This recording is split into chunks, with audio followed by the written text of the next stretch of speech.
Welcome to valuationpodcast.com, a podcast and video series about all things related to business and valuation. My name is Melissa Gragg, and I'm a financial mediator and business valuation expert in St. Louis, Missouri.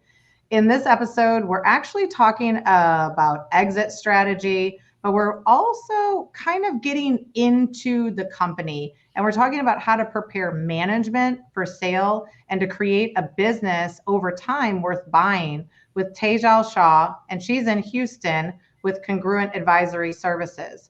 The role of management in executing an exit strategy, which to me means that we have to go back to the beginning and say, okay, at what level of detail are you communicating? Yeah, so I've seen it go both ways, Melissa. I've seen Okay. it create a level of unrest wherein like, oh my God, we're going to be sold. What happens to me? Or Mhm. it's a question of if there is trust with the owner, if there's great relationships with the owner, then, and that's why I say it's a process. This is Mhm. not an event. If you go ahead and say we're thinking about selling, what happens is it's an event. Oh, we're going to be sold in the next 1 to 2 years, Okay. Okay, Yeah. all Yeah. of a Yeah. sudden.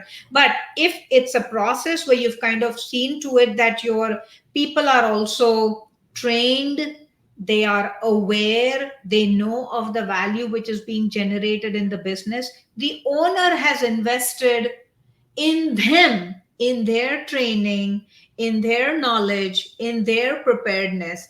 Now, the level of security for the person is a lot more because they know if not here, somewhere else. Number one. Number two, they're already aware of how they are generating value in the business. When you're aware of how you're generating value in the business, and if you can articulate that to the buyer wants to see to it that the business that they are buying continues to generate money. Yeah.